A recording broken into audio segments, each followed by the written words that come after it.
모두의 채용 톡톡 구독, 좋아요, 알림 설정 부탁드려요. 네, 열정과 혁신으로 기업을 일군 총수들의 찐 성공 스토리. 차쌤이 총대맨 총수 없는 총수담아 총총총. 트러스턴 컨설팅의 차재영 강사님과 함께합니다. 안녕하세요. 안녕하세요. 반갑습니다. 네, 쌤 내일이면 벌써 이제 10월의 마지막 날입니다. 네. 잊혀진 계절이 당기는 날인데요. 대본 수화율은 MC 연재가 최고. 네.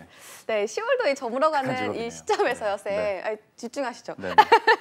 하반기 공채 시즌도 좀 끝나가는 것 같지만 네. 그러면서도 좀 여러 기업들의 채용 소식이 꾸준히 들려오고 있는 것 같아요. 그렇죠. 네. 네. 계속 이렇게 외부의 강의를 나가다 보면 다양한 기업들을 선호하시는 분들을 많이 마주하게 됩니다. 뭐 10월의 마지막 날 잊혀진 계절이라 이런 뭐 오프닝에 산뜻한 말씀을 주셨지만 채용 공고는 잊혀지지가 않고 있습니다. 지금 이 순간에도 채용 공고들은 계속 올라오고 있고 지원할 만한 기업들, 물론 여러분들의 최애 기업은 아니지만 이맘때일수록 지원할 수 있는 기업들이 되게 많고 다양할 텐데 그 만나는 학생분들마다 원하시는 기업의 종류들은 다르더라고요. 뭐 나는 빅 네임드의 대기업에 가고 싶어요. 그렇죠. 안정적인 공기업. 근데 왜 이렇게 적게 뽑죠? 막 울고 막 이런 경우들도 있고 좀 작지만 강한 강소기업에서 첫 직장에서 내 어떤 역량을 업무 역량을 마음껏 펼치고 싶고 뭐 이런 다양한 케이스들을 좀 많이 접하게 되는 요즘 시기인 것 같아요. 네, 이쯤이면 좀 특정 기업이 한 곳이 나와주고 또 오늘 방송 주인공이 슬며시 등장할 때인 것 같은데요. 맞아요. 오늘 주인공은 누군가요? 주인공을 고르려다가 도저히 고를 수가 없는 상황에 이르러서 특징을 갖고 하나의 테마로 묶어서 소개를 해드리는 시간으로 준비를 해봤습니다. 알겠습니다. 그럼 감이 제가 잘 안 잡혀서요. 자세히 설명해 주실까요? 이런 거죠.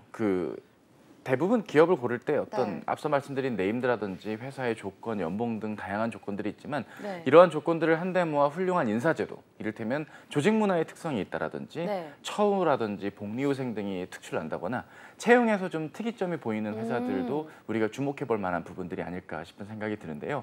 현재 뭐 채용을 직접 진행하고 있지는 않지만 기존의 채용 소식이라든지 아니면 조직 문화적인 면에 특징을 갖춘 인사제도를 우리가 좀 눈여겨볼 만한 그런 국내외 기업들을 소개해드리는 시간으로서 오늘 총총총을 준비해봤습니다. 네, 총총총 오늘은 독특한 임직원 복리후생과 채용 문화를 보여주고 있는 기업과 CEO를 만나볼 텐데요. 이러한 인사제도를 좀 다른 기업과 차별화해서 하게 되면요, 쌤. 아무래도 그 자체만으로도 기업 홍보 효과가 있는 것 같지 않아요? 예를 들어서 연재 씨께서 외부에 어떤 일정이 있으셨는데 생각보다 굉장히 많은 페이를 준다 하면 나도 모르게 뭐 늘 똑같은 열정적인 마음이지만 더욱 열정이 샘솟는 경우들이 있잖아요. 마찬가지로 이런 복리후생이 단순히 그냥 회사에서 제공해주는 그냥 처우 아니면 뭐 인사제도상의 특징만이 아니라 그 회사의 시그니처를 잘 드러내는 일종의 브랜딩 역할, 회사를 홍보하고 알리는 효과까지도 거둘 수 있기 때문에 우리가 뭐 그냥 지나쳐서는 안 되는 또 흥미로운 요소라고 볼 수도 있고요. 인사 업무를 희망하시는 분들에게도 이런 소식들이나 내용들 타 기업의 사례지만 잘 알아둔다면 추후에 업무에 임하시는 데 있어서도 도움이 될 수 있는 그런 요소들이 바로 이런 인사제도, 조직문화, 채용 등의 특징을 좀 눈여겨봐야 되는 그런 이유가 아닐까 생각을 해봅니다. 네, 맞습니다. 그럼 독특한 인사제도를 보여주고 있는 기업을 본격적으로 만나볼 텐데요. 첫 번째 기업부터 소개를 해주실까요? 예, 첫 번째 기업은 뭐 직접적인 채용이 뭐 피부에 와닿는 그런 기업은 아니지만 한 번쯤 들어봤을 브랜드로 유명한 기업 오픈이라는 회사, 외식 기업 오픈을 좀 준비를 해봤는데요. 최근 몇 년 새 외식 산업계에 떠오르는 신흥 강자로 알려져 있습니다. 건강하고 가치 있는 외식 기업을 꿈꾼다는 이름의 이 오픈은요. 여러분들 한 번쯤 들어보셨을 그 브랜드 도쿄 등심, 암소서울, 드레스덴 그린, 서울로인 맛있더라고요. 셋째 집, 다수의 다이닝 브랜드를 보유한 기업입니다. 회사 이름이 왜 오픈인가 하고 인터뷰를 봤더니 외식업에서 어떤 매장이 오픈한다. 이 매장은 몇 시에 오픈한다라는 오픈이라는 말을 통해서 앞으로 본인들이 많은 매장을 오픈할 계획이기 때문에 오픈이라고 이름을 직관적인 네이밍과 함께 소개를 했다고 알려져 있습니다. CEO인 홍성철 대표는 시각 디자인 출신의 IT 기업에 다니던 직장인이었다고 합니다. 하지만 외식업과 관련해서 외부 거래선들을 만나는 일들이 많다 보니까 자연스럽게 외식업에 관심이 생기게 되었고 한우 전문점을 운영하시던 어머님의 영향에 따라서 기본적으로 퓨전 요리집이라든지 치킨 프랜차이즈 가맹점 운영 경험을 부업으로 일찍이 진행을 했던 이런 홍 대표의 어떤 배경까지 종합적인 이유로 외식 기업을 운영할 수밖에 없었던 그런 상황이 있었다고 하고요. 2015년도에 도쿄 등심 잠실점을 오픈을 시작으로 해마다 성장을 하여 17년도에 오픈 법인을 마련을 하게 되었다고 합니다. 도쿄 등심이 생각보다 잘 되고 제가 이 시기에도 도쿄 등심을 몇 번 가봤는데 진짜 맛있었거든요. 이게 매장이 점점 확장이 되니까 그 다음 메뉴라든지 장르를 어떻게 고민할까 여러 가지 홍 대표의 고민 끝에 한우 다이닝에서 파인 다이닝, 캐주얼 다이닝으로 코로나 시국을 관통하면서도 꾸준히 성장을 하는 외식기업 산업에서 굉장히 좀 주목받고 있는 라이징 스타로 각광을 받게 됩니다. 네. 여러 인력들을 뭐 셰프라든지 미슐랭 셰프들을 영입했던 일들도 있고요. 뭐 다양한 와인과 관련해서도 여러 인력들을 수백 명을 채용을 하는 일들도 있고 영국 런던에 암소서울을 오픈하는 것을 목표로 현재 하고 있다고 합니다. 네, 그럼 이 주식회사 오픈만의 인사제도 특징 어떤 게 있을까요? 두 가지 특징이 있는데 네. 외식업계에서는 사실 주 5.5일이나 6일이 일반화된다면 이 회사만의 특징 중에 하나가 바로 근무가 주 4.5일 제도를 도입을 하고 있다는 점이 네. 특징이라고 볼 수 있습니다. 왜 주 4.5일이냐라고 봤더니 이게 대부분 신입만 뽑는 게 아니라 중고 신입에 가까운 채용들이 한동안 있었다 보니까 이분들의 니즈에 충족해 줄 수 있는 것들은 근무 시간이 0.5일이나 1일이 더 늘어난다고 해서 크게 달라지는 부분은 없게 된다는 점이었습니다. 따라서 이런 부분들을 생각해 봤을 땐 어느 정도 매장 직원들 포함해서 요식업에서 주 4일 10시간에 1일 5시간 근무로 4.5일만 근무해도 업무에 몰입을 할 수 있게 되는 효과를 거두게 되었다는 것인데요. 네. 실제로 인터뷰 내용들을 보면 다음과 같은 인터뷰를 홍 대표는 남겼습니다. 국내에서 식당 운영하면 남는 게 거의 없기 때문에 인건비를 많이 쓸 수밖에 없고 타업종에 비해 노동시간은 긴데 급여가 적은 것이 특징이라고 한다. 하지만 나는 다르게 생각한다. 조리는 물론 서비스를 잘하는 것도 능력이기 때문에 급여를 올리고 복지 수준을 높이고 싶을 때 그리고 그렇게 높이게 된다면 네. 인재가 몰리게 되니까 외식업 종사자들 중에서 직업적으로 자신감을 갖고 자존감을 높이면서 실력이 있는 인재들이 모일 수 있게끔 신입 연봉을 4천만 원까지 인상을 하려고 한다라고 얘기를 한 바 있고요.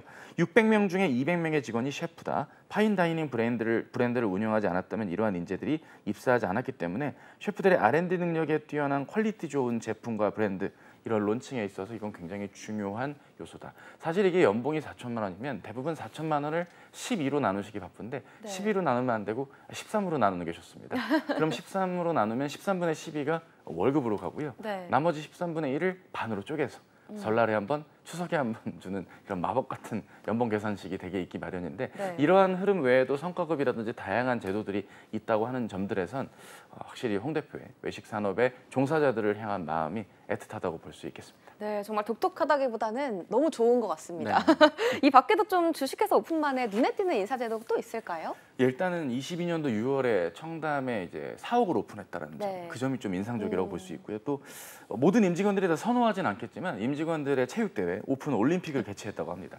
되게 이제 CEO 분들께서 착각하시는 게 네. 대부분 임직원들 직장 경험 있으신 분들은 아시겠지만 그 누구도 사옥에서 회사 사람들과 체육대회 하고 싶은 마음은 없거든요. 그럼요. 아마 저희 지금 제작진만 보더라도 저희 EPD만 네. 체육대회를 좋아할 수도 있습니다. 네. 아무도 좋아하지 않는다. 뭐 뛰고 뭐 하는 거 좋아할 테니까 뭐 농담이고요. 어쨌든 네. 소믈리에 공부 지원, 능력에 따른 지분 배당과 고속 승진, 아이가 있는 가정에게 경조사 지원과 지방 지원자에게 월세 지원, 매년 프리미엄 건강 검진까지 실질적인 외식 산업의 규모와 그리고 회사의 특징을 비교했을 땐 좀 더 파격적인 대우가 이어지고 있다는 게 특징이라고 볼 수 있습니다. 네, 주식회사 오픈을 통해서 우리가 좀 생각해볼 만한 사항 어떤 게 있을까요? 사실 첫 직장에 들어가는 데 있어서는 어떤 사람들과 어떤 인맥을 맺고 네. 어떻게 근무 경험을 가지느냐가 무척 중요할 텐데 외식 산업이라는 조금은 험하고 타이트할 수 있는 업무 환경 내에서 한 줄기 빛이 될 수 있는 그런 다양한 인사제도와 조건들이 보유됐다라는 점에서 우리가 주목해 볼 만한 부분이 아닌가 싶습니다.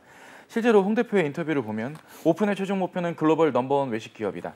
외식 산업의 국내 경쟁 속에서 급성장한 오픈의 노하우로 세계적인 수준에 자신하고 있기 때문에 런던의 파인다이닝 브랜드를 오픈하여 대한민국이 음식 장사를 얼마나 잘하는지 보여주고 싶고 수출을 할 수 있는 것이 이런 외식 산업임을 보여주는 국위 선양의 노력도 하겠다라고 밝힌 바 있습니다. 따라서 이러한 부분들을 잘 유의하면서 회사에 대한 그리고 CEO가 갖고 있는 산업에 대한 철학과 자기 구성원들에 대한 이런 노력들이 대표 본인만 돋보이는 게 아니라 회사도 같이 돋보여지는 효과가 있기 때문에 이런 점에서 한 번쯤은 생각해 볼 만한 요소이지 않았을까 생각을 하고요. 네. 이런 중소기업의 복지가 아니라 그 이상의 복지가 제공되는 것 또한 우리가 눈여겨볼 만한 부분이지 않았나 싶습니다. 네, 제가 그 오픈의 식당을 여러 개 쭉 듣다 보니까 되게 맛있는 데 많더라고요. 네네네. 이번 주말에 한번 가봐야 될 것 같아요. 네, 잘 네. 다녀오시기 바라겠습니다. 정말 같이 같이 가자고 가실까요? 할까 봐 순간 놀랐는데. 나중에 기회가 되면 그래요? 같이 근데 가주실 거죠? 은근히 바쁘시다고 제가 얘기를 들어가지고. 은근히요? 예. 네. 어떻게 날짜를 이렇게 알아보려고 하면 네. 좀 다른 일정들이 있으시고 아닙니다. 또 워낙 다양하게 있다 보니까 시간이 사드리고 싶어도 아. 사줄 수가 없는 너무 그 아쉬운. 시간을 제가 마련해 보도록 하겠습니다. 알겠습니다. 그러면 PD님 빼고 저희 둘이 먹는 걸로 좋아요. 가시죠. 맛있는 데로 모시겠습니다. 네. 자, 이런 마음 갖고 두 번째 기업을 말하려니 마음이 씁쓸하네요. 네. 두 번째 기업. 두 번째 기업도 만나볼까요? 두 번째 기업은 외식 기업은 아니고요. 지금까지 국내 기업 위주로 얘기를 했으니까 좀 해외 소개, 네. 글로벌하게 한번 이야기를 하고 싶어서 오늘 이 코너의 메인의 내용이라고 볼 수 있는 회사 네. 일본 기업, 일본 전산을 소개해드리고 싶습니다. 간략하게 일본 전산은 글로벌 모터 기업인데 자동차 브레이크용 모터 부분에서 세계 점유율 50%를 차지하는 1위 기업이라고 합니다. 140여 개의 계열사를 보유하고 있는 대표적인 일본의 기업이라고 할 수가 있고요. 이 일본 전산은 실제로 일본 전산의 사업 운영에 대한 CEO의 어떤 인터뷰가 포함된 책이 또 베스트셀러가 돼서 인기를 끈 바 있습니다. 네. 어쨌든 우리가 오늘 두 번째 순서로 자리 잡게 된 이유는 잠시 뒤에 네. 독특한 체험 문화와 함께 소개를 해드릴 수 있을 것 같습니다. 네, 그럼 일본 전산만의 인사제도 특징 또 궁금한데요. 어떤 게 있어요, 쌤? 예, 제가 제 입으로 이런 말씀을 드리는 네. 게 좀 당황스럽지만 한번 읊어보도록 네. 하죠. 밥을 빨리 먹는 순서대로 채용을 한다. 목소리가 큰 사람을 채용한다. 오래 달리기 잘하는 사람을 채용한다입니다. 밥을 빨리 먹고 목소리가 크고 오래 달리기 잘하면 채용한다. 이러면은 뭐 대한민국의 누구나 네. 합격을 할 수 있겠군요. 하지만 이제 곧 소개될 오프닝의 내용들을 들으시면요, 네. 아, 이게 쉽지 않은 여정이었겠구나. 채용에 있어서 우리가 그러니까요. 어떤 인사이트가 느껴지는 그런 네. 내용이 아닐까. 잠시 뒤에 소개를 해드리겠습니다. 네, 상당히 직관적이면서도 되게 특이한 내용인데요. 구체적으로 좀 어떤 에피소드가 있었을까요? 예, 사실 이제 이 회사가 네. 이렇게 뭐 지방에 위치해 있는 특성상 많은 인재들이 사실 모이진 않았다고 합니다. 인재들이 모이지는 않는데 우리 회사가 정말 좋은 회사인데 이걸 알리고 싶은 방법이 없다 보니까 네. 회사 측에서 생각한 방법이 면접에 참여를 하시면 점심 식사를 과감하게 제공해 드리겠다라고 했습니다. 회사가 초창기만 하더라도 그 회사에 면접을 지원하는 분들도 끼니를 거르는 일들도 허다했던 분들도 포함됐기 때문에 네. 자연스럽게 식사 자리에 참여를 하게 되었다는 것이죠. 문제는 식사를 제공한다는 말을 듣자마자 이전에는 뭐 두 자릿수의 지원자만 몰렸는데 세 자릿수인 160명의 지원자가 몰렸다고 와. 합니다. 서류와 면접을 통해 반 정도를 합격을 시켰고 점심 식사가 제공된 준비된 장소에서 안내를 하여 특별한 음식을 대접하겠다고 했는데 문제는 이 특별한 음식이 바로 돌처럼 단단하게 설익은 밥. 굉장히 먹기 어렵죠. 말린 오징어, 멸치볶음, 콩자반 같이 씹기 어려운 것들이 제공이 된 겁니다. 네. 당연히 통과된 그 합격자들은 실망을 할 수밖에 없었겠죠. 네. 맛있는 점심 식사를 기대했는데 그러다 보니까 점심 식사를 마치고 먹는 둥 마는 둥 하는 사람들이 태반이었고 극히 일부의 인원들만 최선을 다해서 꼭꼭 씹어 치아와 잇몸까지 생각하며 맛있게 식사를 마치게 되었다고 하는 겁니다. 어안이 벙벙한 상태로 마친 상황에서 담당자가 자 이제 그 다음 테스트가 이렇게 종료가 되었습니다라는 말을 하게 되었고요. 당연히 합격을 하셨는데 이제 식사를 대충 드신 분이건 열심히 드신 분이건 당황할 수밖에 네. 없지 않겠습니까? 결국 이런 부분에서 1차 합격자들을 추가적으로 선별을 하는 일들이 벌어지게 됩니다. 이 일련의 과정에서 나가모리 시게노부라는 이 창업주는 부실한 밥과 반찬을 보고 재미있다는 표정, 활기찬 표정으로 맛있게 식사를 마친 사람을 최고의 인재로 판단했다는 조금은 엉뚱하지만 창업자 나름의 철학을 만나보게 되었습니다. 네. 눈치만 보고 시간을 끌던 지원자들은 자신감도 없고 대충 먹은 이 사람들 일이 시켜도 일을 정말 대충 할 것 같이 시원찮을 인재라고 판단을 하게 되었다는 것입니다.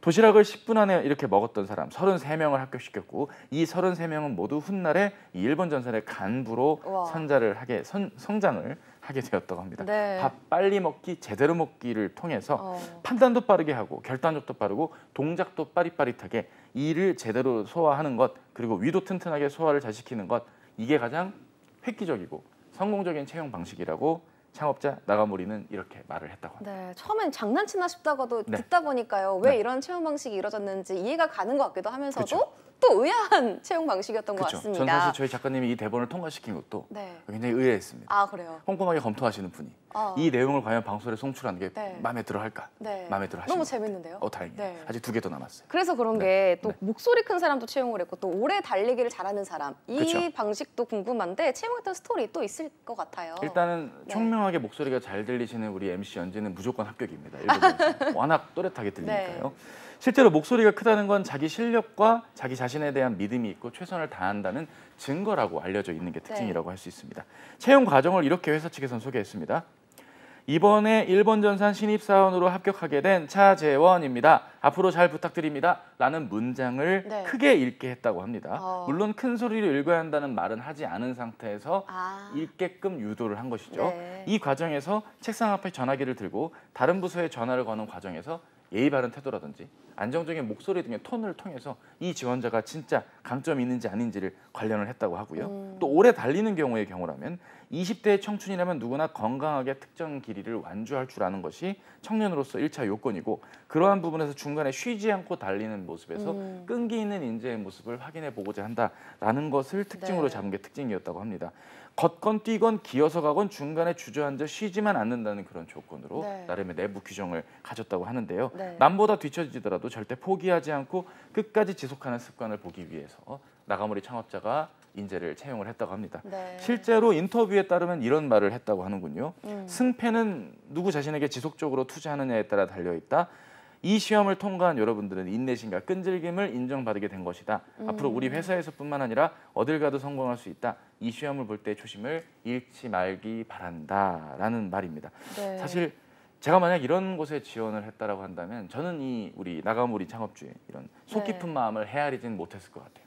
어쨌든 이런 부분에서 인재를 바라보는 기준이 일을 수행하는 태도 측면을 조금은 엉뚱하지만 독특하지만 잘 파악했던 일본전산 CEO의 모습을 통해서 인재 채용의 독특함 그리고 회사 자체의 브랜딩을 확인할 수 있었던 그런 내용이었습니다. 네, 독특한 채용 방식을 통해서 일본 전산만의 인재 철학을 좀 볼 수가 있었는데요. 나가모리 창업자가 하나를 보면 열을 난다, 그러니까 여기에 꽂히신 게 아니었나라는 생각이 듭니다. 이 기업을 통해서 좀 우리가 생각해볼 만한 상황이 어떤 게 있을까요? 일단은 그 유명한 기업에 입사를 한다는 게 꼭 어떤 능력이 특출나고 훌륭한 사람만 입사를 하는 것만 아니잖아요. 가장 기본적이고 중요할 수 있는 일을 수행하는 태도 측면에서 회사의 테마와 철학을 잘 입힐 수 있는 사람이 있다라고 회사 측에서는 인지를 한 것 같습니다. 실제로 과거 인터뷰들만 보더라도 CEO가 어떻게 회사를 그리고 인재를 운영하고 추구하고자 하는지를 잘 드러냈던 내용들이 있는데요. 여러 가지 인터뷰들의 공통적인 내용들을 보더라도요. 세상에 능력이 없는 사람은 없다. 유별나게 능력이 출중한 사람도 없다. 신이 아닌 이상 인간의 능력은 다 거기서 거기다. 문제는 못할 것이라는 생각, 관념을 버리는 것, 무슨 수를 써서라도 해내는 것이 결국 해내고 강한 인재의 모습이라는 겁니다.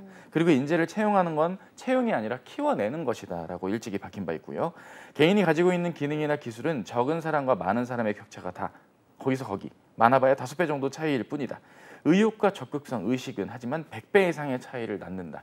기본적인 실력 외에도 나의 마인드라든지 태도를 잘 갖춘 자에게 충분한 근무의 기회를 제공해주는 일본 전산의 특징, 의식을 높이고 기본적인 것을 철저하게 지키는 회사 측의 인재 채용과 철학, 이런 인사제도만의 독특함을 이번 에피소드에서 확인할 수가 있었습니다. 네, 차쌤은 오늘 총총총 주인공을 통해서 개인적으로 어떤 교훈이나 생각을 얻으셨는지 궁금합니다. 예, 일단 첫 번째 홍설철 CEO 같은 경우는 사실 그냥 즐겁게 식사를 즐기다 가는 곳이라는 것만 생각을 했지 내부 임직원들의 숨은 노력을 뒷받침해주는 CEO의 다양한 지원과 노력이 있었다는 것에 좀 더 흥미를 갖게 되었고요. 이러한 면모들이 꼭 이런 오픈이 아니더라도 다른 기업에 지원을 하는 데 있어서 회사 측의 이러한 특정한 성과라든지 인재를 육성하고 투자하는 데 많은 인사제도의 특징을 통해 회사가 구성원들을 많이 배려해주고 훌륭한 조건에서 좋은 환경에서 근무할 수 있게 베네핏을 주는 곳이구나라는 점에 주목을 하게 되어 지원하게 되었다 정도의 말도 간헐적이지만 한번 고려해 보는 것도 좋겠고요. 일본 전산, 채용 쪽에 업무를 하고 있는 저의 사업의 특징을 보더라도 제가 나중에 누군가를 채용하는 데 있어서 한 번쯤은 고민해 봐야 될 그런 부분이 아닌가 싶지만 그렇다고 정말 잘 먹는다고 사람을 뽑을 수는 없기 때문에 한번 제 상황에 맞게 진지하게 한번 인재를 바라보는 눈을 길러야겠다. 그렇게 좀 생각을 해봅니다. MC 연지는 어떠셨어요? 근데 그 일본 전산의 채용 방식 중에서 목소리 큰 거는 어느 기업, 지금도 많은 기업에서 그런 거 좀 중요하게 생각할 것 같아요. 그 이유가 뭐 자기의 자신감이나 이런 뭐 프라이드가 확실한 친구들이다라는 걸 엿볼 수 있는 대목이기 때문이잖아요. 그렇죠. 문제는 이제 면접 갈 때 주로 그러는데 또 텐션이 너무 높았다가 목소리가 막힌다거나 처음엔 텐션이 높았는데 나중에 낮아지는 경우들도 있거든요. 그런 것도 조심해야 되나요? 그런 것도 조심해야죠. 일관되게 좀 유지해 주는 게 중요하겠죠. 워낙 또 이미지가 반듯하시고 목소리 디시온도 정확하니까 이대로 가면 바로 프리패스 합격인데 대부분은 이제 자신감이 없다 보니까 그러지 못한 채 이제 떨어지는 일들이 있으니 자신감을 갖고 회사에 대한 로열티를 안고 이런 멘트 하나하나 최선을 다해주는 노력이 면접에서 중요하다는 것도 얘기하다 보니까 정리가 되는데 매듭이 된 것 같아요. 최고의 진행이었습니다. 알겠습니다. 지금까지 트러스턴 컨설팅의 차재영 강사님과 함께했습니다. 오늘 말씀 고맙습니다. 감사합니다.